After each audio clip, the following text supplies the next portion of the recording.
పని చేస్తున్నారు? ఏదైనా ఒక లక్ష్యం ఉండాలి కదా ఎవరైనా పని చేయడానికి. వాళ్ళకు లక్ష్యం ఉన్నది. వర్గీకరణ అడ్డుకోవడం వాళ్ళ లక్ష్యం. ఈ వర్గీకరణ అడ్డుకోవడం వాళ్ళ లక్ష్యం అయినప్పుడు ఈ లక్ష్యం కోసం మాలలు మాత్రమే మాట్లాడుతున్నారు. ఇంకా మాల కాకుండా ఏ కులం వాళ్ళైనా మాట్లాడుతున్నారా? లేదు. మరి మనకు మాలలతో సహా మనకు సపోర్ట్ చేసిన వాళ్ళు ఉన్నారు, ఇప్పటికీ చేస్తున్న వాళ్ళు ఉన్నారు. ఎందుకు? న్యాయమైన డిమాండ్. రేపు వాళ్ళు ఎంత కొట్టుకున్నా ఈ తెలుగు సమాజాన్ని ప్రభావితం చేసే ఏ ప్రగతిశీల ప్రజాస్వామ్య మేధావి కూడా వాళ్ళ వేదిక మీదకి వెళ్ళి మాట్లాడే పరిస్థితి ఉంటుందని నేను అనుకోను. ఒకవేళ వెళ్ళింది అనుకోండి, అంతకన్నా దౌర్భాగ్యం ఈ సమాజానికి ఉండదు, మేధావితనానికి ఉండదు. అన్యాయం వైపు నిలబడి మాట్లాడు కనుక వాళ్ళు ఒక్కరే మాట్లాడుతున్నారు. ఈ మాట్లాడేది సమాజం అంగీకరిస్తుందా? ఇప్పటి వరకు సమాజం అంగీకారం వాళ్ళకు రాలేదు. అందరికీ తెలుసు సుప్రీంకోర్టు అంత ప్రచారం కావటం, వరుసగా అది ఏం జరిగిందంటే మనకి మోడీ రావటం, అంత పెద్ద సభ జరగటం, దాని ప్రభావం ఒక 2 నెలలు దేశం మీద ఉండటం, ఆ తర్వాత సుప్రీంకోర్టు ఎన్నికలు జరగటం, తీర్పు రావటం, తీర్పు ప్రభావం మళ్ళీ ఒక 2 నెలలు సమాజం మీద ఉండటం మూలంగా ఒక అనుకూలమైన వాతావరణం వచ్చి ఏంది అసలుకి మాలోళ్ళు ఏమవుతుంది, వీళ్ళకి ఎందుకు ఇట్లా చేస్తున్నారు? మాలోళ్ళు అంటే ఇక్కడ అందరూ మాలోళ్ళు అని మాట్లాడుతున్నారు. పాపం పేద మాలోళ్ళు, ఊళ్ళలో ఉన్న మాలోళ్ళు, ఇంకా చదువుకు దూరంగా ఉన్న మాలోళ్ళు, ఉద్యోగాల్లోకి రాని మాలోళ్ళు, తినడానికి తిండి లేని మాలోళ్ళు, ఉండడానికి ఇల్లు లేని మాలోళ్ళు, కట్టడానికి బట్ట లేని మాలోళ్ళు, మనలాగే వాళ్ళు చాలా పేదరికంలో ఉన్నారు. ఈ కొద్ది మంది మాలోళ్ళు ఎవరైతే బాగా రాజకీయంగా అభివృద్ధి చెందిండ్రో, ఎవరైతే బాగా వ్యాపారంగా అభివృద్ధి చెందిండ్రో, ఎవరైతే బాగా ఉద్యోగాల్లోకి వచ్చి చేరుకున్నారో, ఎవరైతే స్వార్థపరులు ఉన్నారో వీళ్ళ శాతం ఎంత? చాలా తక్కువ శాతం. ఈ తక్కువ శాతం వాళ్ళు మాత్రమే మిగతా ప్రజలని మోసం చేసి తప్పుడు ప్రచారాన్ని చేసి వాళ్ళను కూడగట్టడానికి ప్రయత్నం చేస్తూ ఉన్నారు. ఒక అబద్ధాన్ని ప్రచారం చేస్తూ ఉన్నారు. ఒక అబద్ధం 100 సార్లు ప్రచారంలోకి పోతే అది నిజమై కూర్చునే ప్రమాదం ఉంది. వాళ్ళ సమాజంలో, ఇది మన సమాజంలో కాదు, మొత్తం సమాజంలో కాదు, వాళ్ళ సమాజంలో మాత్రమే ఈ అబద్ధం ప్రచారం అవుతుంది. ఎందుకు ఈ అబద్ధాన్ని ఎత్తుకున్నారు? 30 ఏళ్ళు పోరాటం చేస్తే ఈ దేశాన్ని ప్రభావితం చేయగలిగిన ఒక లీడర్ తయారయ్యాడు ఈ కమ్యూనిటీ నుంచి. 30 ఏళ్ళ పోరాటం. ఆయన లీడర్ కావడానికి 30 ఏళ్ళు పట్టలే. ఆయన లీడర్ కావడానికి 2 ఏళ్ళే పట్టి. 94లో మొదలు పెడితే 96 వచ్చే నాటికి ఈ రాష్ట్రంలో మందకృష్ణకు ముందు ఒక చరిత్ర, మందకృష్ణ తర్వాత మరొక చరిత్ర. అంటే ఇక దాన్ని ఎవరు కానలేడు. 2 ఏళ్ళు నాయకుడు అయ్యాడు. ఈ రాష్ట్రంలో ఆయన ప్రమేయం లేకుండా ఏ మార్పు జరగలేదు. 30 ఏళ్ళు. ఎక్కడో ఒక చోట ఆయన జోక్యం ఉన్నది. అది వితంతువులు అంటారా, పెన్షన్ అంటారా, వృద్ధులు అంటారా, వికలాంగులు అంటారా, ఆరోగ్యశ్రీ అంటారా, ఏదైనా సరే ఆయన ప్రమేయం ఉన్నది అక్కడ. కేవలం వర్గీకరణ కోసమే పనిచేసి ఉంటే 30 ఏళ్లలో ఇవాళ ఇంత ప్రాసంగికత ఉండేది కాదు. ఆయన నిరంతరం సమాజంలో భాగంగా గుజరాత్లో నరేంద్ర మోడీ సభకు వచ్చి ఉండవచ్చు. అవసరం, అనివార్యం. చాలా మంది అంటున్నారు పోరాటం చేసి ఢిల్లీ మీద ప్రభావం వేసి ఢిల్లీ మెడలు వంచి వర్గీకరణ తెచ్చుకోవచ్చు కదా, నరేంద్ర మోడీ సంఖ్యలో ఎందుకు దూరాలి అంటున్నారు. మీరు చేయండి, చూద్దాం. ఎవరైనా సరే నేను ఒక ఛాలెంజ్ విసురుతున్నాను. కాంగ్రెస్ పార్టీతో సహా మీరు శిబిరంలో నిలబడి, ప్రజా శిబిరంలో నిలబడి ఒక ప్రజా పోరాటాన్ని నిర్మాణం చేసి నరేంద్ర మోడీ మెడలు వచ్చి ఏదైనా తెచ్చుకోవడం సులభమవుతుంది. ఇవాళ సమాజ పరిస్థితి. ఓకే, నరేంద్ర మోడీ అంటే ఇష్టం ఉంటే నరేంద్ర మోడీ నాకు ఏమైనా స్నేహితుడా? నరేంద్ర మోడీ ఈయన ఏమన్నా చిన్నప్పుడు ఒకటే సిద్ధాంతంలో పెరిగి పెద్దగా అయ్యారా? ఆయన RSS సిద్ధాంతంలో పెరిగి పెద్దగా అయ్యాడు, ఈయన పీపుల్స్ వార్ సిద్ధాంతంలో పెరిగి పెద్దగా అయ్యాడు. 2 వైరి సిద్ధాంతాలు. ఇది ప్రపంచానికి అంతా తెలుసు కదండి, నేను కొత్తగా చెప్పే చరిత్ర కూడా కాదు. నరేంద్ర మోడీ గారు గుజరాత్ ముఖ్యమంత్రిగా ఉన్నప్పుడు 3000 మంది ముస్లింలని ఊచకోత కోస్తే ఆ నరేంద్ర మోడీ గారికి వ్యతిరేకంగా నిజాం కాలేజీ గ్రౌండ్ లో 1,00,000 మందిని కూడగట్టి సభ చేశాడు. ముస్లింల పక్షాన్ని నిలబడ్డాడు, క్రైస్తవుల పక్షాన్ని నిలబడ్డాడు, లౌకికవాదం పక్షాన్ని నిలబడ్డాడు. రాజ్యాంగం రక్షించడం కోసం రాజ్యాంగంలో సెక్షన్ 18, ఆ సెక్షన్ 18 నీరు కార్చడానికి సుప్రీంకోర్టు ప్రయత్నం చేస్తే ఎస్సీ ఎస్టీ అట్రాసిటీ చట్టాన్ని రక్షించడానికి దేశం అంతా కాలికి బలపం కట్టుకొని తిరిగి ఇదే రాహుల్ గాంధీని వీళ్ళందరినీ మల్లికార్జున ఖర్గేని వీళ్ళందరినీ పిలిచి వరంగల్ టౌన్ లో గుండపోత వర్షంలో సభ చేశారు. వర్గీకరణ పట్టుకొని లేడు ఆయన. ఒక క్రమం, ఒక పరిణామ క్రమం. ఈ మొత్తం పరిణామ క్రమంలో ఆయన భాగంగా ఉన్నాడు ఈ రాష్ట్రంలో. అందుకే మరి అట్లాంటి నాయకుడికి సమానమైన ఒక నాయకుడు తయారు కావాలని వాళ్ళు ఉబ్బరాడు. అవుతారా? ఇలా అయితరా? పివిరావు అయ్యాడా? జూపుడు అయ్యాడా? పాపం జూపుడు ఇప్పుడు ఆయనకు అర్థమైంది. నాకు మొన్న కలిసి మాట్లాడాడు. చాలా మంచివాడు జూపుడు ప్రభాకర్ గారు. ఓకే, మల్లెల వెంకట్రావు అయ్యాడా ఈ రాష్ట్రంలో? ఎవరయ్యారు? అయితే ఇప్పుడు వివేక్ అవుతాడా? ఇతడు వివేక్ నాయకుడు కనుక. నాయకుడు అంటే ఏదో 4 సభలు పెట్టి 4 సభల్లో మాట్లాడి ఇప్పుడు రేపు వర్గీకరణ చట్టం అయింది అనుకోండి అండి. రేవంత్ రెడ్డి 4 రోజులు వెనక చట్టం చేసిన అనుకోండి. What next? ఏం మాట్లాడతావు అప్పుడు నువ్వు? మందకృష్ణ చెట్టు కూడా తిరగలేవు కదా. అందుకోసమే ఒక ఎజెండా ఉండాలి, ఒక దృష్టి ఉండాలి, ఒక దృక్పథం ఉండాలి, లాంగ్ రన్ ప్రోగ్రామ్ ఉండాలి. ఆ లాంగ్ రన్ ప్రోగ్రామ్ ఎంఆర్పిఎస్. అసలు ప్రమోషన్ లో రిజర్వేషన్ల కోసం కొట్లాడేది ఎవడు? రిజర్వేషన్ తెచ్చింది ఎవరండి? మీ సోకాల్డ్ లీడర్. దళిత ఉద్యమాన్ని నడిపిన సోకాల్డ్ లీడర్ చాలా మంది ఉన్నారు, పెద్ద మనుషులు. వాళ్ళ పట్ల గౌరవాన్ని ప్రకటిస్తున్నా. నేను గౌరవాన్ని ప్రకటిస్తున్నా పెద్ద మనుషుల పట్ల. నాకు అమితమైన గౌరవం ఉంది. వ్యక్తిగతంగా చాలా ప్రేమ వాళ్ళ పట్ల నాకు. వాళ్ళేం చేయలేరు. ప్రమోషన్ లో రిజర్వేషన్లు లేకపోతే ఇవాళ మన వాళ్ళు ఎక్కడ ఉండేవాళ్ళు? అది కృష్ణన్ననే చేశారు కదా. మరి మీరందరూ ఎక్కడ పోయారు ఆ రోజు? ఇవాళ మాట్లాడుతున్న వాళ్ళు అందరూ ఎక్కడ పోయారు? మీ నాయకుల మీద, మీ గీతారెడ్డి మీద దాడి జరిగిన రోజు మీరు అందరూ ఎక్కడ పోయారు? ఎంతమంది చెప్పారు? శంకర్రావు గారు, ఆ శంకర్రావు గారి మీద మీ పార్టీలోనే దాడి జరిగిన ఎక్కడ పోయిన? గుడిసెల వెంకట స్వామి లేదు. ఇప్పుడు ఎక్కడ పోయిన వివేక్? మీకు చుట్టమే కదా. మరి నీ కుటుంబ సభ్యుడు నీవు కదా రోడ్డు మీదకి రాలేదు కదా. మేమే రోడ్డు మీదకి వచ్చినాం, మా అన్నమే రోడ్డు మీదకి వచ్చాడు. కనుక ఎవరికి అన్యాయం జరిగినా నిలబడేది ఎవరు అంటే ఈ తెలుగు రాష్ట్రంలో మందకృష్ణన్న అనేది చరిత్ర రికార్డ్ అయింది. ఈ రికార్డ్ అయింది కనుకనే ఆయన ఆ చరిత్ర ఉంది. ఆ నాయకుడు అయ్యాడు. పుట్టిన నాయకుడు మీరు 4 సభలు పెట్టి మాట్లాడితే నాయకుడు అయ్యేది కాదు. ఇప్పుడు ఎందుకోసం ఈ అబద్ధాల ప్రచారం ఎన్నుకున్నారంటే నాయకులుగా తయారు కావడానికి ఒక్కొక్కరు ఒక ప్రయత్నం చేస్తున్నారు. సంతోషమే, నేను ఆహ్వానిస్తున్నా. మీరు నాయకులు కాండి. మీరు నా అన్నలు నాయకులు అయితే, మా అన్నకు మీరు ఒక జత అయితే రేపు ఉద్యమానికి ఉపయోగపడతారు. కానీ మీరు నాయకులు, సమాజం అంగీకరించే నాయకులుగా తయారు కాండి. సమాజం చీకొట్టే నాయకులుగా తయారు కాకండి. అంగీకరించాలి మేము అర్థాన్ని. అందుకోసమే మీ నాయకత్వం కోసం సభలు పెట్టకండి, నాయకత్వం కోసం ముద్దలు మాట్లాడకండి, నాయకత్వం కోసం ఎదుటి వాళ్ళ మీద విమర్శలు పెట్టకండి, దిగజారిన విమర్శలు పెట్టకండి. నేను మీకు అప్పీల్ చేస్తున్నా. ఏమని అప్పీల్ చేస్తున్నా అంటే, అన్నలారా, ఒక మాదిగ కుటుంబంలో పుట్టిన మందకృష్ణను పట్టుకొని అంగోటగాడు అని అనటం అనేది మీ సంస్కారం ఏమిటి అని అడుగుతున్నాను.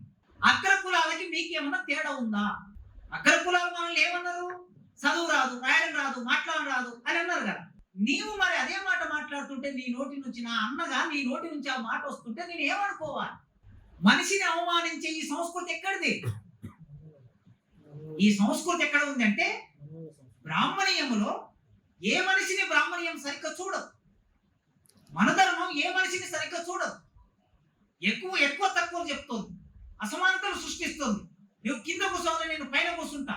నువ్వు చదువు రానివాడివి, నేను చదువు వచ్చినవాడిని, నేను చదువు చెప్తా, నువ్వు వినాలి అని అంటుంది. మరి బ్రాహ్మణిజం అనేది బ్రాహ్మణులోనే మాత్రమే ఉంటుందా, లేకపోతే అందరిలో ఉంటుందా? ఆలోచించు. అందుకే ఒక మనిషిని పట్టి అవమానించే హక్కు ఈ దేశంలో ఎవ్వడికి లేదు. అవమానిస్తే ఆ అవమానించిన మనిషి అసలు మనిషిగానే గుర్తించబడు. మీరు కూర్చోగలుగుతారా? మీరు నిలబడగలుగుతారా? మీరు వాదించగలుగుతారా ఈ అంగోట మనిషితోన? మీరు ఎంబీబీఎస్ చదువుకున్నారు, మీరు ప్రొఫెసర్లు అయ్యారు, పీజీలు చదువుకున్నారు, మీరు డాక్టరేట్లు చేసారు, చాలా చదువుకున్నారు. టీవీ డిబేట్ లో, ఉపన్యాసాల్లో ఒక 2 గంటలు 10 లక్షల మందిని గంట సేపు ఉపన్యాసం ఇచ్చి మీరు కూర్చోబెట్టగలరా? 4-5 మంది ముఖ్యమంత్రులని ఒక చిటికెతో 4-5 ముఖ్యమంత్రుల్ని ఆదేశించాడు, నిర్దేశించాడు. మీరు చేయగలరా? ఏ విషయం తీసుకుంటారు మీరు? చదువు అంటే పుస్తకం చూసి చదవటమేనా? డిగ్రీలు ఉండటమేనా? చదువు అంటే అదేనా? సమాజాన్ని చదివాడు, పుస్తకాలు చదివాడు. పుస్తకం చదవడం అక్షరం వస్తే చాలు కదా. అంటే నీకు ఇంగ్లీష్ వచ్చు కనుక నువ్వు చాలా గొప్ప. బ్రాహ్మణులు ఏమన్నారు, మాకు సంస్కృతం వచ్చు కనుక మేము గొప్ప అన్నారు. వాళ్ళు అంటున్నారు, అయ్యా ప్రొఫెసర్ కాసిం నీకు ఇంగ్లీష్ వచ్చా, రాజ్యాంగం చదువుకున్నావా అంటున్నారు. అయ్యా నాకు నిజంగా ఇంగ్లీష్ రాదు, నేను తెలుగు పంపుతున్నాయా, నేను చిన్నప్పటి నుంచి తెలుగు మీడియం చదువుకున్నా. మా తాత చదవలేదు, మా అయ్య చదవలేదు, మా ఇంట్లో ఎవరు చదవలేదు. ఇటు 7 తరాలు అటు 7 తరాలు ఎవడు మాకు లేదు. ఏదో తెలుగు మీడియం చదువుకొని ఇటు వచ్చి ఇంత తెలుగు ఉద్యోగం చేస్తున్నా. నాకు ఇంగ్లీష్ రాదు. నేనేం సిగ్గుపాఠం లేదు, నాకు ఇంగ్లీష్ రాదన్నాను. పాఠం చెప్పుకుంటూ మీరు ఇంగ్లీష్లో చదువుకున్నారు ఎందుకు? మీ తాత చదువుకున్నారు, మీ ముత్తాత చదువుకున్నారు, మీరు క్రైస్తవంలోకి వెళ్ళారు, మీరు బాగా చదువుకున్నారు, మీరు ఇంగ్లీష్ మీడియం నుంచి వచ్చారు, బైబిల్ చదువుకున్నారు, మీకు సెల్యూట్ చేస్తూ చదువుకున్నారు. అంటే ఇంగ్లీష్ చదువుకోకపోతే సమాచారం తెలుగురా? ఈ ప్రపంచంలో ఇంగ్లీష్ చదువుకున్న వాళ్ళే గొప్ప వాళ్ళు అయ్యారా? పోనీ ఎట్లన్నా చెప్పండి, మీరు ఇంగ్లీష్ చదువుకున్న వాళ్ళే గొప్ప వాళ్ళు అయ్యారని చెప్పండి, లేదా సంస్కృతం చదువుకున్న వాళ్ళే గొప్ప వాళ్ళు అయ్యారని చెప్పండి. కనుక భాష పేరు మీద మనుషులు అవమానించడం, చదువు పేరు మీద మనుషులు అవమానించడం, ఇది ఎక్కడి సంస్కృతి అయ్యా? ఇది తప్పుడు సంస్కృతి, ఇది బ్రాహ్మణీయ సంస్కృతి, ఇది మనవాళ్ళ సంస్కృతి, ఇది అగ్రకుల సంస్కృతి. ఆ సంస్కృతిని మీరు ముందు పెట్టుకొని వెళితే ఈ సమాజం మీకెన్నడూ సంఘీభావం చెప్పదు, మీ వెంటన. వాళ్ళ లక్ష్యం ఏమిటంటే అబద్ధాలను ప్రచారం చేయడం. వాళ్ళ లక్ష్యం ఏమిటంటే వాళ్ళు నాయకత్వం ఎదగడానికి ఈ ప్రచారాన్ని మొదలుపెట్టారు. రెండో లక్ష్యం ఏమిటి? వైరుధ్యాన్ని సృష్టించాలి. ఇన్నాళ్ళు ఏమన్నారు? రాజ్యాధికారం కోసం మనం వెళ్ళాలనుకుంటే మందకృష్ణ అనేటటువంటి ఆయన వచ్చి రాజ్యాధికారం వైపు వెళ్లకుండా మనకి చీట్ చేశాడు అని మాట్లాడుతున్నారు అందరూ. ఇది ఇప్పుడు మీరు వింటున్నారు. నేను గత 10 ఏళ్ల నుంచి వింటున్నాను. వాట్సాప్ గ్రూపులలో 10 ఏళ్ల నుంచి వాళ్ళ గ్రూపులలో వాళ్ళు రాసుకుంటున్నారు. ఇప్పుడు బహిరంగంగా మాట్లాడుతున్నారు. ఇది నిజమా? వీరస్వామి గారు పెద్దలు ఇక్కడనే ఉన్నారు. ఆయన 1970 నుంచి ఇది మాట్లాడుతున్నారు, వర్గీకరణ కావాలి. 1994 వర్గీకరణ కోసం ఉద్యమం వచ్చింది. డిమాండ్ అనేది అప్పుడు రాలేదు కదా. డిమాండ్ 75లో వచ్చింది. ఇంకా దేశవ్యాప్తంగా 65లో వచ్చింది. 76లోనే పంజాబ్ గవర్నమెంట్ చేసింది. కనుక డిమాండ్ చాలా పాతది. పాత డిమాండ్ ను మళ్ళొక్కసారి ఒక నాయకుడిగా ముందుకు వచ్చి దాన్ని విస్తృతంగా ప్రజల్లోకి తీసుకెళ్ళాడు. మరి 94లో డిమాండ్ వస్తే 94లో విభజన వచ్చిందా? అంతకన్నా ముందు కలిసి ఉన్నారా? అందరూ కలిసి ఉన్నారా? ఐఏఎస్ ఆఫీసర్ వెంకటస్వామి గారిని అడగండి, కలిసి ఉన్నారు లేదు చెప్తాడు. సదా లక్ష్మమ్మ గారు అడగండి, కలిసి ఉన్నారు లేదు చెప్తారు. ఆమె రాతల్ని చూడండి, ఆమె అయితే ఇప్పుడు లేదు అడగడానికి. ఆమె రాసిన రాతలు చూడండి, కలిసి ఉన్నారు లేదు చెప్తారు. కలిసి ఉంటే మా వెంకటస్వామి గారు ఎందుకు అడిగారు? మా వాట మాకు కావాలని. సదా లక్ష్మమ్మ గారు ఎందుకు అడిగారు? మా వాట మాకు కావాలని. వీరస్వామి గారు, మంద జగన్నాథం గారు వీళ్ళు ఎందుకు అడిగారు? మా వాట మాకు కావాలని.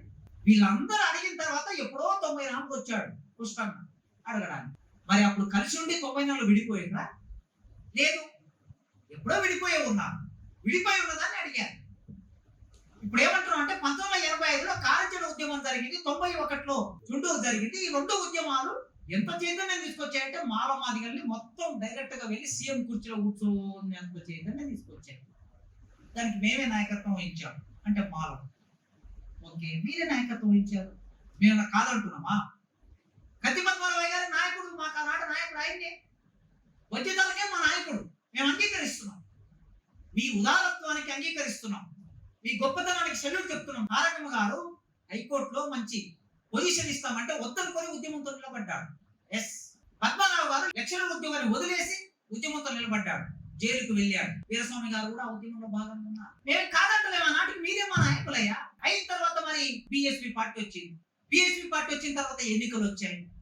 ఎన్నికలు వచ్చిన తర్వాత అదే ఎన్టీ రామారావు, కాన్సీరామ్కి ఎన్టీ రామారావు వాళ్ళ మధ్య జరిగిన సంభాషణలో బిఎస్పీ పార్టీకి సీట్లు ఇస్తాం, మీరు మాతో చేతులు కలపండి, అలయన్స్ పెట్టుకుందామని అడిగితే ఎవరు వద్దన్నారు? మందకృష్ణ వద్దన్నాడు. మందకృష్ణ లేడు కదా వద్దనడానికి, అప్పటికి లేడు కదా. మందకృష్ణ వద్దనలేదు కదా, మీరే వద్దనుకున్నారు కదా. మీరు సీఎం అయితే ఏమన్నా మేము వద్దన్నామా? మీ సత్యమూర్తి గారు, మీ తారకమ్మ గారు, మీ కత్తి పద్మరావు గారు మీరే వద్దన్నారు. దీనికి సాక్షులు ఎవరు? మీ దాంట్లో ఉన్న సాక్షులు చెప్పడానికి. కనుక మీరు వద్దనుకొని మీరు ఆగిపోయారు. ఆగిపోయి మీరు మావేని ఎందుకు నెపం మోపుతారు? మేమేదో చీలిక తీసుకొచ్చినట్లు మా హక్కుల కోసం మేము కొట్లాడుతున్నాం అంతే. కనుక ఉద్యమాలు హక్కుల కోసం, సామాజిక న్యాయం కోసం ఎవరైనా కొట్లాడితే చీలిక తీసుకురావడం కోసం అనే వాదన ఎవరు చేస్తారంటే మళ్ళీ అగ్రకుల బ్రాహ్మణులు చేస్తారు. దళితులందరూ ఏకమై కొట్లాడుతుంటే అగ్రకులాలు ఏమన్నారు? దళిత హక్కుల కోసం గురించి అడిగితే మీరు సమాజాన్ని చీల్ చేస్తున్నారు అన్నారు. ఎవరి వాదన ఇది? అగ్రకులాల వాదన. తెలంగాణ వాళ్ళు తెలంగాణ కోసం కొట్లాడితే వాళ్ళు ఏమన్నారు? మీరు సమాజాన్ని చీల్చేస్తున్నారు, ఐక్యత దెబ్బతీస్తున్నారు అన్నారు. ఎవరన్నారు? ఆంధ్ర పెట్టుబడిదారులు అన్నారు. పంజాబ్ వాళ్ళు సపరేట్ రాష్ట్రం కావాలంటే ఎవరు వ్యతిరేకించారు? గుజరాత్ మాకు సపరేట్ రాష్ట్రం కావాలంటే ఎవరు వ్యతిరేకించారు? ఎవడైతే ఆధిపత్యం చేసి దోపిడీ చెలాయిస్తాడో వాడే వ్యతిరేకిస్తుంటాడు.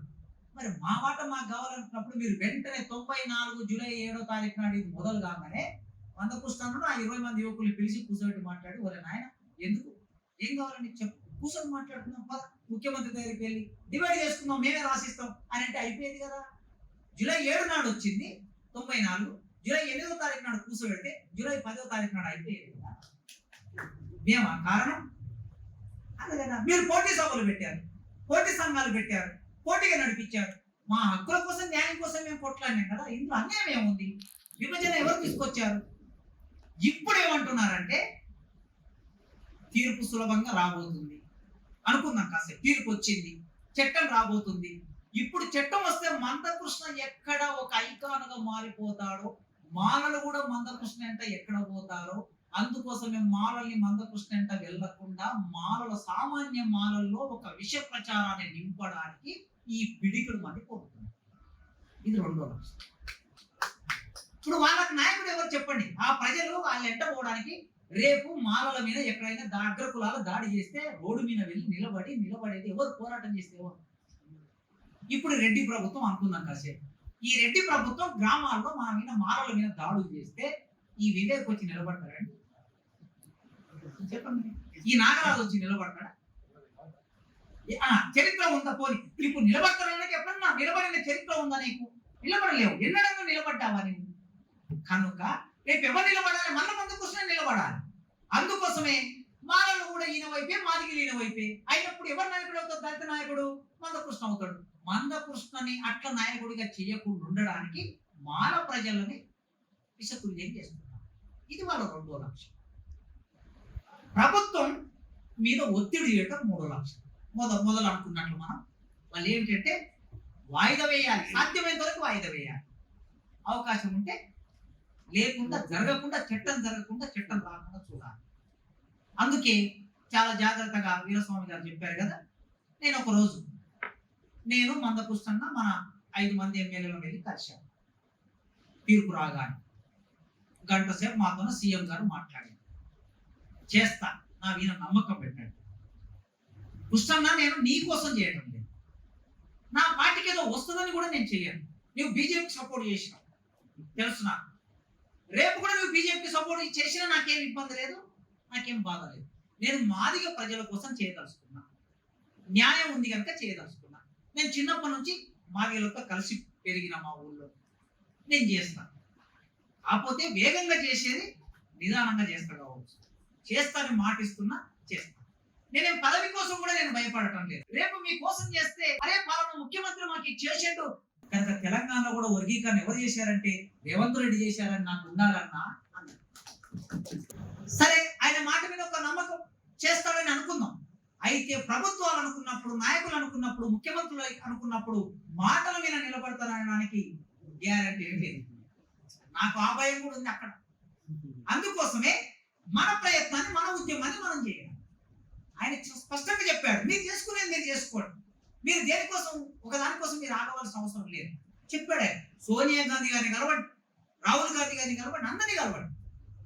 కనుక మన ప్రయత్నాన్ని ఇప్పుడు దేవేంద్ర అన్నాడు కదా, అవకాశం ఉంటే మన ఉద్యోగస్తులు ఎవరైనా కాస్త టచ్, బాబురావు అన్న ఉన్నాడన్నా, డాక్టర్ బాబురావు అన్న, రాహుల్ గాంధీ అపాయింట్మెంట్ తీసుకొని మనం వెళ్ళి కలవడానికి ఇబ్బంది లేదు.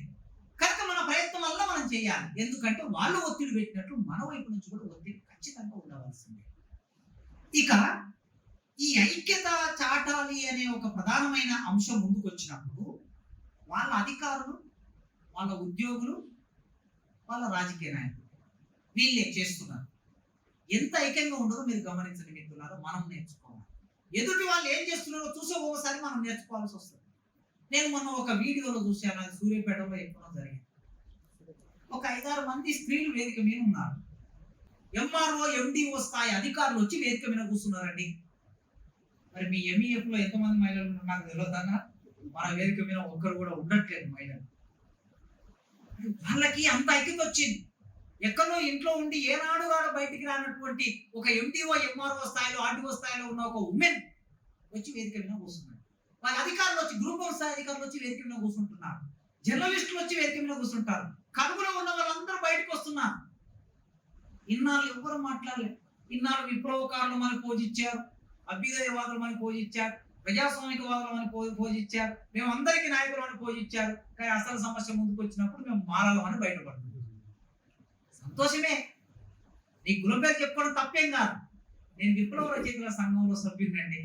ఆ సంస్థకి కార్యవర్గంలో ఉన్నా, ఆ సంస్థకి సెక్రటరీగా పనిచేసిన నేను మాదిగానే చెప్పుకోవడానికి నేను సిగ్గుపడ్డాను. మొదటి నుంచి చెప్తున్నాను, నేను ఓపెన్గా చెప్తున్నా. ఎందుకు? భారతదేశంలో పుట్టిన ప్రతి ఒక్కరికి ఒక కులం ఉంది, అంటే తప్పే ఉంది. అయితే కులం పేరు దాచుకొని ఏమంటారు కదా, ఆ తోలు మేకతోలు కప్పుకొని నటించడం అనేది మాకు రాదు. నీవు ఇన్నాళ్ళు మేకతోలు కప్పుకున్నాను నాకు అర్థమవుతున్నది. ఇన్నాళ్ళు విప్లవం మాట్లాడావు, ఇప్పుడు వచ్చి మాల మాట్లాడుతున్నావు. మేము ఆనాడు విప్లవం మాట్లాడినాం, ఈనాడు విప్లవం మాట్లాడతాం. ఆనాడు వర్గీకరణ ఇది న్యాయమైన డిమాండ్ అని పీపుల్స్ వార్ పార్టీ సపోర్ట్ చేసింది, మా విప్లవ రచయితల సంఘం సపోర్ట్ చేసింది. ఈనాడు కూడా మేము సపోర్ట్ చేస్తున్నాం. న్యాయమైన డిమాండ్ కోసం నేను ఎంఈఎఫ్ లో సభ్యుని కాదు, జర్నలిస్ట్ ఫోరం లో సభ్యుని కాదు, ఎంఆర్పిఎస్ లో సభ్యుని కాదు. కానీ 30 సంవత్సరాలుగా న్యాయమైన డిమాండ్ కనుక నేను దీని వెంట ఉన్నాను. సభ్యుని కాకపోయినా మీ సభ్యులంతా నాకు తోచిన పని నేను చేస్తూ ఉన్నాను. రాత పని చేయవచ్చు, పూత పని చేయవచ్చు, ఒక ఉపన్యాసం ఇవ్వచ్చు, కూడగట్టవచ్చు, రకరకాల పని. ఎందుకంటే ఇది కూడా సమాజంలో 1 కోటి మంది మారీలకు సంబంధించినటువంటి అంశం. 1 కోటి మంది, అక్కడ ఒక 40 లక్షలు వేసుకుందాం, ఇక్కడ ఒక 50 లక్షలు 60 లక్షలు వేసుకుందాం. 1 కోటి మంది ఉన్నాం కదా మనం ఉమ్మడి రాష్ట్రంలో. ఇప్పుడు ఇంకా పెరిగినాం కొత్త జనాభా వస్తే.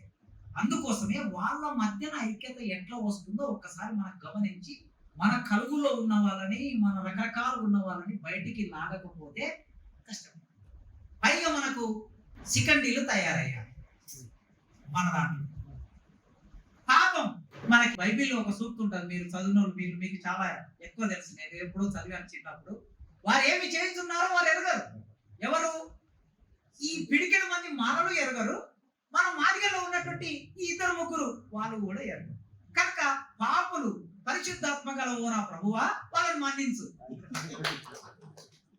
మనం వాళ్ళని మన్నించాలి, క్షమించి. పాపం ఏదో 4 డబ్బుల కోసమో, లేకపోతే ఇంత పేరు కోసమో, మందకృష్ణ తిడితే 4 సార్లు తిడితే ఇంత పేరు వస్తుందనో, లేకపోతే డబ్బులు వస్తాయనో, మానవులకు అనుకూలంగా మాట్లాడితే మనకు వేదికలు ఇస్తారనో, ఏదో చిన్నపాటి మనిషి అన్నప్పుడు ఇంత ఆశ ఉంటుంది కదా. ఆశ కోసం వాళ్ళు అయ్యేది లేదు, వాళ్ళతోన పోయేది లేదు. ఆ కేసీఆర్ అంటుండే కదా, మోపైన ఆడోడు ఈడోడు మోపైన అంటుండే కదా. ఈ మోపవుతుంటారు, ఎప్పుడైనా మోపవుతారు, అది సహజం. అందుకోసం దయచేసి మనమే సరిపోము, ఇక్కడ కూర్చున్న వాళ్ళు సరిపో. ఇప్పుడు చాలా మంది అన్నలు చెప్పారు, ఇంటింటికి పోదాం. మన ఎంఆర్ఓలు, మన డాక్టర్లు, మన ఆర్డీఓలు, మన కలెక్టర్లు అందరి దగ్గరికి పోదాం. వాళ్ళను కూడా వేదిక మీదకి పిలిపిస్తే, ఒక్కసారి ఇట్లా కనిపిస్తే, 30 ఏళ్ల కిందట ప్రచారం తక్కువ. ఒక్క యూట్యూబ్ లో ఒక ఉపన్యాసం వెళ్ళింది అనుకోండి, వేదిక మీద గ్రూప్ 1 ఆఫీసర్ కనిపించింది అనుకోండి, కొన్ని లక్షల మందికి వెళ్తుంది. కానీ ఇప్పుడు ఇలా మాట్లాడుతున్నాను ఇట్లా కూర్చొని, ఇక్కడ గ్రూప్ 1 ఆఫీసర్ ఉంటాడు, ఇటు పక్క వీడియో తీసి పెడతారు. 24 hours లో 1,00,000 మంది చూస్తారు. 1,00,000 మంది గమనిస్తారు కదా వీళ్ళని. ఎవడెవడున్నాడు కాశ్మీర్ పక్కన, ఆ ప్రభావం పడుతుంది. అందుకే ఆ ప్రభావం పడడం కోసం మనం ఇళ్ళకి వెళ్ళి వాళ్ళందరినీ బయటకు తీసుకోవాలి. ఈ ఐక్యత ఒకదాన్ని చాట అన్న వాళ్ళు ఒకటి అడిగారు, క్రిమినల్ వేయరాని. దీని గురించి మనం ఇప్పుడు చర్చనీయాంశం కాదు. చర్చ చేద్దాం ఎప్పుడైనా. కాకపోతే ఆలోచించడం కోసం ఒక చిన్న విషయం చెప్తాను. నేను ప్రొఫెసర్ అయ్యాను, మా అయ్య ఏం చదువుకోలే, నేను ప్రొఫెసర్ అయ్యాను. నా పిల్లలు మంచి స్కూల్లో చదువుతున్నారు, జాన్సన్ గ్రామర్ స్కూల్లో. నా బిడ్డ నా కొడుకు మంచి ఇంగ్లీష్ వస్తుంది, ఇంగ్లీష్ మీడియమే కనుక బాగా చదువుకుంటున్నారు. వీళ్ళు రేపు ఎగ్జామ్ రాస్తారు. నా ఇంటి పక్కన నా అన్ననో నా తమ్ముడో ఉంటాడు, వాడు వ్యవసాయం చేసుకుంటున్నాడు, వానికి 2 పిల్లలు ఉన్నారు. ఆ 2 పిల్లలు నా పిల్లలు ఒకేసారి ఒకే ఎగ్జామ్ రాస్తారు, గ్రూప్ 1 ఎగ్జామ్ రాస్తారు. నా పిల్లలకు వస్తుందా వాని పిల్లలకు వస్తుందా ఒకసారి ఆలోచించాలి. ఇప్పుడు ఎగ్జామ్లు అన్నీ ఇంగ్లీష్ మీడియంలోనే ఉన్నాయి. ఎవరికి వస్తుందో ఆ థాట్ ప్రొవోకింగ్ కోసం మాత్రమే చెప్తున్నాను నేను ఈ విషయాన్ని. తర్వాత ఈ విషయాన్ని మళ్ళీ ఎప్పుడన్నా భవిష్యత్తులో మనం ఈ వర్గీకరణ అయిపోయినాక మంచిగా కూర్చొని మాట్లాడుకుందాం. న్యాయం కోసం, ధర్మం, అనుకున్నప్పుడు మన ఇంటి వాడైనా సరే ధర్మం ధర్మమే అని నిలబడే వాళ్ళం. ధర్మం కోసం నిలబడేవాళ్ళం కనుక నిదానంగా మాట్లాడుతున్నాం ఆ విషయాన్ని. ఇక తర్వాత ఎట్టి పరిస్థితుల్లో మన ఉపన్యాసాల్లో, మన రాతల్లో, మన చేతల్లో మన అన్నలు అంటే మాలలు వాళ్ళని నిందించే ప్రసంగాలు ఉండకూడదు, వాళ్ళని వ్యక్తిగతంగా విమర్శించే ప్రసంగాలు ఉండకూడదు. సిద్ధాంతపరంగా ఏమైనా వాళ్ళకి మనకి వర్గీకరణ సామాజిక న్యాయం దాన్ని వాళ్ళు వద్దంటున్నారు, మనం కావాలంటున్నాం అంతే తప్ప వ్యక్తులు వద్దు, వాళ్ళ చరిత్ర వద్దు, వాళ్ళ కుటుంబం వద్దు, వాళ్ళు ఏమేమి చదువుకున్నారు వద్దు, వాళ్ళ విషయాలు వద్దు. మనకి ఒక విజ్ఞతని పాటిస్తాం, ఒక గౌరవాన్ని. సమాజం ఎందుకంటే మనం మాట్లాడితే సమాజం మన పట్ల చాలా జాగ్రత్తగా ఉంటుంది, గమనిస్తుంది, ఉద్యమం పట్ల సానుభూతుంది సమాజానికి. అందుకోసమే దాన్ని కూడా మన సమాజంలోకి బాగా విస్తృతంగా తీసుకెళ్ళాలి. ప్రగతిదాయకమైన మేధావులు ఉంటారు సమాజంలో, వీళ్ళు తక్కువ ఉంటారు కానీ భావాలను ప్రొడ్యూస్ చేస్తారు. వీళ్ళ శక్తి ఎంత? ప్రొఫెసర్ జిఎన్ సాయిబాబా శక్తి ఎంత? 2 కాళ్ళు లేనోడు, ఇంత పెద్ద భారత ప్రభుత్వం, 2 కోట్ల మంది సైన్యం ఉన్న భారత ప్రభుత్వం 2 కాళ్ళు లేని మనిషి కోసం భయపడిందంటే ఏం చూసి భయపడింది? ఆయన నిజంగా అడవులకు పోయి తుపాకీ పట్టి ఇంకేదైనా చేస్తాడా? ఆటని చెప్తాడు, మాట్లాడతాడు, రాస్తాడు. ఈ 3 కదా ఆయన చేసేది. అంటే భావాలు. ప్రొఫెసర్ సాయిబాబా కాపు కులానికి చెందినవాడు. కాపు కులానికి చెందిన ఒక సాయిబాబా ఢిల్లీ యూనివర్సిటీ ప్రొఫెసర్ అయితే ఆయన భావాలను చూసి ప్రభుత్వం భయపడింది. అంటే ఈ భావాలు తక్కువ మందిలోనే ఉంటాయి కానీ అది విస్తృతమైన ప్రభావం వేస్తుంది. అందుకోసమే ప్రగతిశీల మేధావులు తక్కువ మంది ఉంటారు, వాళ్ళ ప్రభావం మొత్తం సమాజం మీద ఉంటుంది. ఈ ప్రగతిశీల మేధావులు గత 30 ఏళ్ళుగా మనతో ఉన్నారు. రేపు జరిగే సభలో మన వేదిక మీద ఉంటారు. రేపు జరిగే మన సభలో మన వేదిక మీద తీసుకొస్తానే. తీసుకురాకపోతే వాళ్ళు రాలేదనుకోండి, ఇప్పుడు మానవాళ్ళు వాళ్ళు ఏదో చేస్తున్నారని చెప్పి భయపడి రాలేదనుకోండి, మాట్లాడము మనం. మరి ఇన్నాళ్ళు నీవు సపోర్ట్ చేసినావు, ఇప్పుడు ఎందుకు చేయట్లేదో చెప్పు అంటే ఏమంటారు? ఇప్పుడు వాళ్ళకి ఏం కారణం దొరికిందంటే మందకృష్ణ మోడీ దగ్గరికి పోయిండు, మేము ఎట్లా సపోర్ట్ చేయాలి?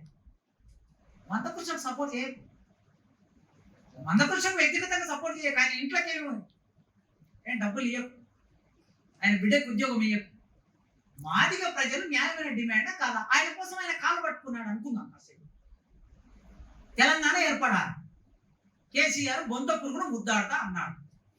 ఏ బొంత పురుగును ముద్దాడిండు? కాంగ్రెస్ అనే బొంత పురుగును ముద్దాడిండు. లేదు లేదు నేను కాంగ్రెస్ మెడలు ఉంచి తెలంగాణ తెస్తా అన్నాడా, లేకపోతే కాంగ్రెస్ కాళ్ళ వేళ్ళ పడుకొని బేరం చేసుకొని తెలంగాణ తెచ్చాడు? కాళ్ళ వేళ్ళ పడుకొని బేరం చేసుకొని తెలంగాణ తెచ్చాడు.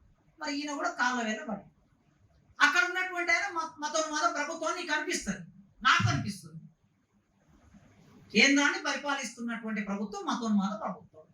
నేను మాట్లాడుతున్నా, రాస్తున్నా, దానికి భయం లేదు. కానీ ఆయన ఒక ప్రధానమంత్రి పార్లమెంట్ లో చట్టం చేయాలి, లేదా సుప్రీంకోర్టులో అఫిడవిట్ వేయాలి. గవర్నమెంట్ ఏమని వేయాలి? వర్గీకరణ చేయడానికి మాకు అభ్యంతరం లేదు అని అఫిడవిట్ వేస్తేనే సుప్రీంకోర్టు తీర్పిస్తారు, లేకపోతే ఇయ్యారు. అందుకోసం అఫిడవిట్ వేయమని అడిగాడు, అఫిడవిట్ వేశారు, అయిపోయింది. ఆ తర్వాత ఇప్పుడు మోడీ దగ్గరికి వెళ్తున్నాడేమో. కనుక ప్రగతిశీల మేధావులు మందకృష్ణ కోసం కాదు, మాదిగ ప్రజల కోసం. మాదిగ ప్రజల కోసం మాత్రమే కాదు, సామాజిక న్యాయం కోసం. సామాజిక న్యాయం కోసం మీరు రేపు నిలబడండి, వేదిక వెనక్కి రండి అని నేను అడుగుతా. వాళ్ళందరినీ వేదిక వెనక్కి తీసుకోవడం మూలంగా మనకి ఒక లెస్టిమస్, ఇన్నాళ్ళు ఉన్నటువంటి లెస్టిమస్ మళ్ళీ ఒక్కసారి సమాజం మీద మనం వేయగలుగుతాం. సరే, మన వాళ్ళు చెప్పినట్టు జిల్లా స్థాయిలో సభలు వగైరా వగైరా వీటన్నిటిని నిర్వహించాలి, విస్తృతమైన ప్రచారం చేయాలి అన్న చెప్పాడు కదా. ఫస్ట్ ఎత్తుగడలు, ఒకటి ప్రెస్ మీట్, తర్వాత కరపత్రం, తర్వాత చిన్న చిన్న మీటింగ్స్, తర్వాత చిన్న చిన్న ధర్నాలు, ఆ తర్వాత ఒక పెద్ద మీటింగ్. అంటే ప్రచారాన్ని చేసిన తర్వాత అల్టిమేట్ గా ఫైనల్ మీటింగ్ ఒకటి ఉంటుంది కదా. అది ఎంఆర్పిఎస్ కు కొత్తగా చెప్పాల్సిన అవసరం లేదు, ఎంఎస్ఎఫ్ కు ఎంఈఎఫ్ కొత్తగా చెప్పాల్సిన అవసరం లేదు. ఎందుకంటే కృష్ణ పాటించేది. ఆయన ఒక సభ పెట్టాలంటే 6 నెలలు టార్గెట్, 6 నెలలు టార్గెట్ పెట్టుకొని మొత్తం రాష్ట్రం అంతా తిరుగుతాడు. తిరిగి ఇక సభ ఎట్లా జరుగుతుందో మనం చూసాం ఇప్పటి వరకు. అందుకోసం మనం కూడా అదే పద్ధతులు. మిత్రులారా, ఇది మేధావుల, ఉద్యోగుల మేధావుల సభ అని బ్యానర్ పెడతాం. మనం ఉద్యోగులు మేధావులే, మనం కూడా మేధావులు. మేధావులు అంటే కేవలం ఏదో కొద్ది మంది మాత్రమే కాదు, ఆలోచించే ప్రతి ఒక్కరు. అందుకోసం ఉద్యోగుల కామ మేధావుల మహాసభ అని పెట్టి ఇందులో ఈ సభలో ఉద్యోగులు మేధావులే ఉన్నారు. మళ్ళీ ఎంఆర్పిఎస్ కార్యకర్తలను పట్టుకొస్తామంటే కుదరదు. నేను అప్పుడు అన్నకు చెప్పిన సీరియస్ గా, జిల్లా జిల్లా తిరిగి చెప్పిన, మీరు ఒక్కరు కూడా ఎంఆర్పిఎస్ కార్యకర్తలు బస్సులు ఎక్కొద్దు, నేను గేట్ కానే ఉంటా, క్యాబ్ ఆటోలోకి నేను ఒక్కరిని కూడా రానియనని చెప్పిన. ఎంఎస్ఎఫ్ విద్యార్థులు కూడా మీరు బయట ఉండి పనులు చేయాలి, మీరు హాల్లో వచ్చి కూర్చుంటే నేను అంగీకరించాలని చెప్పిన. అట్లా మరి 10,000 మంది మేధావులే వచ్చారు, ఉద్యోగులే వచ్చారు ఆ రోజు. మళ్ళీ మనం అదే పద్ధతిలో చేద్దాం. ఎందుకంటే ఎదుటి వాడికి వెళ్ళే సిగ్నల్, ఒక మేధావి మన సభ్యునికి వస్తే అబ్బాయి మాదిగోళ్ళు బలి చేశారండి, ఎంత బాగా చేశారు సభ అని ఆయన మాట్లాడతాడు. ఆయన 10 మందితో మాట్లాడతాడు, 10 మంది మేధావులకు చెప్తాడు. ఆయన ఫోన్ చేసి అరగోపాల్ గారికి పిలిచినాం అనుకోండి, అరగోపాల్ గారు 10 మంది మేధావులు చెప్పారు. 10 మంది మేధావులు చెప్తున్నాం అంటే 10 లక్షల మందికి చెప్తున్నారని అర్థం అక్కడ. కనుక మనం ఆ పద్ధతిలో నిర్వహిద్దాం. వర్గీకరణ పాత పద్ధతిలో జరుగుతుందని మీరు ఎందుకు అనుకుంటున్నారు? ఎంఈఎఫ్ నాయకులు, మీరందరూ ఎంఈఎఫ్ నాయకులు కదా. సుప్రీంకోర్టు 2 ప్రధానమైన విషయాలు చెప్పిందండి. దాని సారాంశం 2 ప్రధానం. ఎంపరికల్ డాటా అన్నది ఇక్కడ. ఇప్పుడు నీవు వర్గీకరణ చేయాలంటే నిజంగా కూడా రేవంత్ రెడ్డి గారు నేను మళ్ళీ సెకండ్ టైం కలిశాను. ఆ రోజు మొదలు వెళ్ళినాడు, సబ్ కమిటీ వేస్తాను మినిస్టర్లతో అని 3 పేర్లు చెప్పాడు. ఆ 3తో కమిటీ వేసేద్దామన్నాడు. నెల అయింది, కమిటీ లేదు. అప్పుడు నేను మళ్ళీ మన ఎమ్మెల్యేలను పట్టుకొని సీఎం దగ్గరికి వెళ్ళాను.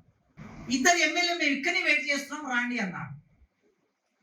వీరేశం నేను ఇద్దరం కలిసి వెళ్ళినాం. వెళ్ళిన తర్వాత నేను ఇట్లా ఎంటర్ అవుతున్నానో లేదో, సీఎం ఛాంబర్ ఎట్లుంటుంది పెద్దగా, ఈ రైట్ వైపు ఆయన సపరేట్ గది ఉంటుంది, ఆయన లోపల కూర్చొని ఉన్నాడు. అక్కడ ఒక డోర్ ఉంది. ఆ డోర్ దగ్గర 4 వెయిట్ చేస్తున్నారండి. నేను ఇట్లా ఎంటర్ అయినో లేదో 4 వెయిట్ చేస్తున్నారు అక్కడ. నా గుండెలో రాయిపోయిన ఎట్లా అయింది, ఓరినాయనో ఇదేంటి అసలు, మేము వచ్చేది ముందే తెలిసిందా అంటే ఇంటెలిజెన్స్ లో వాళ్ళు ఉండి ఎవరైనా చెప్పిండ్రా, వాళ్ళన్న కాసిం వస్తున్నాడని. సరే ఇక నేను పోయి అక్కడ మూలకు కూర్చున్నాయి. సరే వాళ్ళ పని అయిపోయినాయి, మూలకు కూర్చుంది. వాళ్ళు చాలా ప్రముఖులు, ఈ రాష్ట్రాన్ని మొత్తం ప్రభావితం చేస్తున్న 4 నిలబడ్డారు. పేర్లు చెప్పడం సభ్యత కాదు కనుక చెప్పట్లేదు. నేను అక్కడ కూర్చున్నా. నా దగ్గర మామూలుగా కొద్దిమంది మినిస్టర్లు వాళ్ళు ఏం సార్ ఏం పని వచ్చారా ఇదంటే, వీసీ కోసం వచ్చారా సార్ అన్నాడు. మీరు వీసీ కావాలా, వీసీ కోసం వచ్చారంటే, అయ్యా నేను వీసీ కోసం రాలేదు, మీరేమైనా చేయగలిగితే, నాకు వ్యక్తిగతమైన ఆశలు లేవు, వ్యక్తిగతమైన ఏమీ లేదు, ఇది నా వయసు, ఇంత చిన్న వయసు, రావాల్సినంత పేరు వచ్చింది, జీవితానికి సరిపడే పేరు వచ్చింది, నాకు ఇంకేం అక్కర్లేదు. నా కులానికి ఒక సామాజిక న్యాయం జరగాలి, వర్గీకరణ జరగాలి, అది చేసి పెట్టండి అంటే ఆ వచ్చిన మంత్రులు లేదు బైసాబ్ అవుతుంది, ఖచ్చితంగా అయితే మేము చేస్తాం అని అన్నాం. ఈ లోపు 1 అరగంట మాట్లాడుకున్న తర్వాత ఆ పెద్ద మనసు వెళ్ళిపోయిన తర్వాత అప్పుడు నేను వీరేశం లోపలికి వెళ్ళి అన్నా ఏమైంది, నెల అయిపోయింది, నువ్వు కమిటీ సబ్ కమిటీ వేస్తానంటే అయ్యో అని చెప్పి వెంటనే ఒక ఆయన పిలిచి నెక్స్ట్ రోజే మినిస్టర్ సబ్ కమిటీ బయటకు వచ్చింది. ఇది ఎందుకు చెప్తున్నానంటే, వాళ్ళు అక్కడ వెయిట్ చేసే పద్ధతి ఇంతకుముందు వీరస్వామి సార్ గేట్ కూర్చోవచ్చండి, కుర్చీలు ఉన్నాయి అక్కడ, కూర్చోవట్లేదు. వాళ్ళు 4 అక్కడ నిలబడ్డారు డోర్ దగ్గర, ద్వారపాలకుల్లాగా. మరి ఆ ద్వారపాలకులాగా నిలబడినటువంటి వాళ్ళు మమ్మల్ని చూసి ఒక ఆయన వీడిని పలకరించాలా లేదా అన్నట్లు పలకరించాడు. ఇంకొక ఆయన ఇట్లా అంటున్నాడు అంటే నేను ఇట్లా ఎదుట ఎట్లా పలకరిస్తే మనం అట్లా పలకరిస్తాం. పెద్ద మనిషి దగ్గరికి వచ్చాడు, సెకండ్ ఇచ్చాడు, బాగున్నాడు, ఒకసారి అన్న బాగున్నా అన్న, కొద్దిగా చూడండి అన్న, మీకు పేరు ఉంటదన్న అని చెప్పారు. ఆయన కూడా సరే మాట్లాడి, ఇంకొక ఆయన ఇట్లా చూస్తున్నాడు, మెడల మీద చూస్తున్నాడు, బాగా డబ్బులు ఉన్నాయి అంతా చూస్తాడు, మనం ఏం చేస్తాం చూడని అనుకున్నా. సరే అయిపోయింది. ఇప్పుడు ఇక్కడికి వచ్చేసరికి స్థితి ఎట్లా ఉందంటే, ఎంపరికల్ డాటా అని అన్నప్పుడు, ఈ ఎంపరికల్ డాటా లేకుండా ఒకవేళ వర్గీకరణ చేస్తే అందులో ఒక పాయింట్ ఉంది, న్యాయ సమీక్ష కోసం మీరు వెంటనే సుప్రీంకోర్టుకు రావచ్చు అని. ఆగమాగం బట్టి ఒకవేళ వర్గీకరణ చేసింది అనుకోండి, ఏదో చేసింది అనుకోండి, మళ్ళీ ఇది నిలబడకపోతే మళ్ళీ మనం రోడ్డు మీదకి ఎక్కాలి. ఎన్ని రోజులు ఎక్కుతాం రోడ్డు మీదకి? 2 జనరేషన్స్ పోయినాయి. మందకృష్ణ ఆయన ఎవరం అంతా పోయింది. ఇప్పుడు ఆయనకు 60కి దగ్గర వచ్చింటాడు అనుకుందాం, అంటే ఆయనకు 30 ఏళ్ళ వయసు, 27, 28 ఏళ్ళ వయసులో ఆయన మొదలైతే ఆయన యవ్వనం అంతా ఇందులోనే పోయింది కదా. ఇప్పుడు మళ్ళీ మీదంతా ఇందులోనే, యాదగిరి యవ్వనం అంతా అందులోనే పోవాలి. ఆల్మోస్ట్ అయిపోయింది. ఎంత 40కి వచ్చినావా, మరి ఇంకేంది. ఆయన 20-25 ఏళ్ళ నుంచి చేస్తున్నాడు. దేవేంద్ర అన్న అందరిది అయిపోయింది. మళ్ళీ రేపు మన పిల్లలు కూడా ఇందులోనే గడపాలన్నా. అందుకోసమే ఈ పరిస్థితి రాకూడదు. కొద్దిగా ఎందుకు వెయిట్ చేయాల్సి వస్తుందంటే, ఆ ఎంపరికల్ డాటా సమగ్రంగా సేకరించి జనాభా ఎంత ఉంది, విద్యా ఉద్యోగ రంగంలో మన వాటా ఏమిటి? ప్రభుత్వ ఎస్ ఎస్ ప్రభుత్వ సంక్షేమ పథకాలు మనకి ఎన్ని అందాయి? ఇవన్నీ సమీకరించవలసిన అవసరం ఉంది. ఇవన్నీ సమీకరించినాక చేస్తే సుప్రీంకోర్టు దగ్గరికి న్యాయ సమీక్ష కోసం వెళ్ళే అవకాశం ఒక్క పాయింట్లో కూడా అవకాశం లేకుండా జరగాలి. ఇది రేవంత్ రెడ్డి గారు ఇదే విషయం చెప్పారు. ఆయన దాని మీద ఎంత నిలబడతాడో మనకు తెలియదు, కానీ చెప్పిన మాట ఇది. తర్వాత ఆ రోజు మేము పోయినప్పుడు నేను అడ్వకేట్ జనరల్ని పిలిచి మాట్లాడాను, సలహా తీసుకున్నాను. పాత నోటిఫికేషన్స్కి ఏదో చేద్దాం అనుకున్నాం, కానీ ఇది కాదు నోటిఫికేషన్ కాదు, రెండు కాకుండా ఇబ్బందులు పడే ప్రమాదం వస్తుందన్న ఉద్దేశంతో ముందుకు వెళ్తున్నాం. దయచేసి మీరు ఏమనుకోవద్దు అన్న. నేను అన్న దయచేసి అనుకోవడానికి ఏం లేదు, గ్రూప్ 1 మాటి మాటికి రాదు, 5 ఏళ్ళకు 10 ఏళ్ళకు ఒకసారి వస్తారు. అంటే మా బిడ్డలు ఒక 50 మంది గ్రూప్ 1 అధికారులు కాకుండా పోతారు, ఇది మాకు నష్టం. అనుకోకుండా ఉండడానికి అనుకుంటున్నాం, మాకు నష్టము అని అనుకుంటున్నాం. అట్లే డిఎస్ వచ్చింది. నేను మొన్న క్లాస్ తీసుకున్నా, క్లాస్లో పోతాడు పిల్లగాడు, వాడు అంత ముఖమంతా మార్చుకొని చాలా విషాదంతో కూస్తున్నాడు.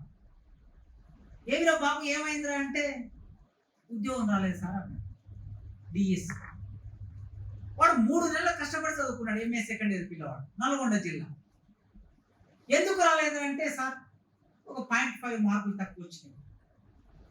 వెంటనే అడిగారు, వర్గీకరణ జరిగితే నీకు ఉద్యోగం వచ్చేదే? వర్గీకరణ జరిగితే నేను ఆ జిల్లాలో ఫస్ట్ ఉండేవాడిని సార్. పోయింది. ఆ పర్టికులర్ జిల్లాలో, మిర్యాలగూడ జిల్లాలో 4 పోస్టులు ఉంటే 4 సోదరులకి వచ్చింది. నువ్వు చెప్పాలి యాదగిరి. ఇక్కడ సిద్దిపేట జిల్లాలో 4 పోస్టులు ఉంటే 4 వాళ్ళకి వచ్చాయి. అంటే ఎంత అన్యాయం ఇట్లా జరుగుతున్నది. అందుకోసమే నేనేమంటున్నా అంటే, ఇప్పుడు ఆ దిగంబర కాంప్లే గారో లేకపోతే వివేక్ గారు అంటున్నారు, ఏమంటున్నారు, మేము 30 లక్షలు. సంతోషమే, నువ్వు 30 లక్షలు అయితే మేము 70 లక్షలు, అంతేగా. మేము కాదంటే నువ్వు 30 లక్షలు అంటే 30 లక్షలకి ఎంత వస్తుందో అంత తీసుకో, మేము 70 లక్షలు ఎంత వస్తుందో మేము అంత తీసుకుంటాం, మేము వద్దంటున్నా. పైగా మొత్తం సంక్షేమ పథకాలు మొత్తం ఉద్యోగాలు మార్గలే తీసుకున్నారు. తీసుకుంటే రేపు మేమే ఎక్కువ తీసుకుంటే రేపు డాటా బయటకు వస్తుంది, డాటా బయటకు వస్తే ఒకవేళ మాకే తక్కువ వస్తుంది, జరగని నేను తక్కువనే తీసుకుంటాం.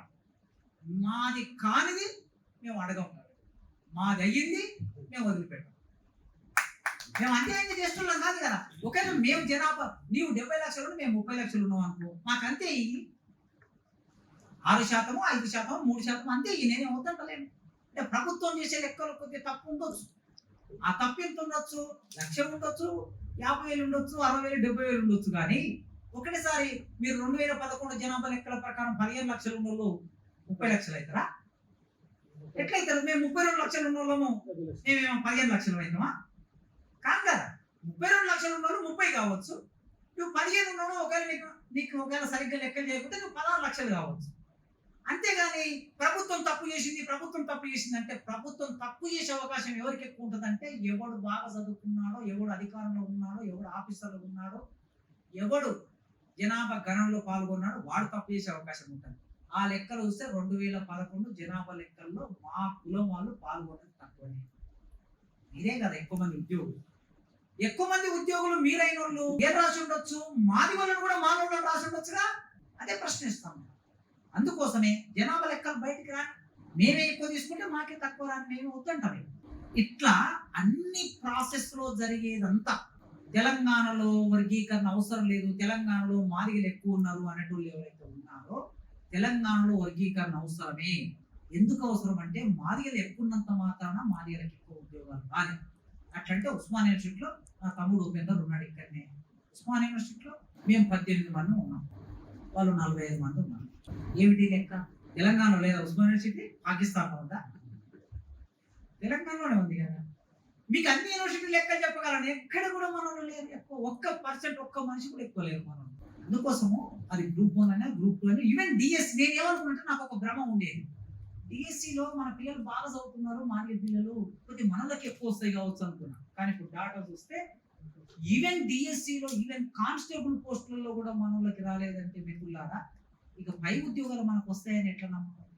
అందుకోసమే ఒకవేళ మనకి ఎక్కువ వచ్చినా మన కింది కులాలు, దక్కలు, సింధోళ్ళు, మాస్టర్లు, బైండ్లోళ్ళు, వీళ్ళకి జరగాలి కదా లాభం.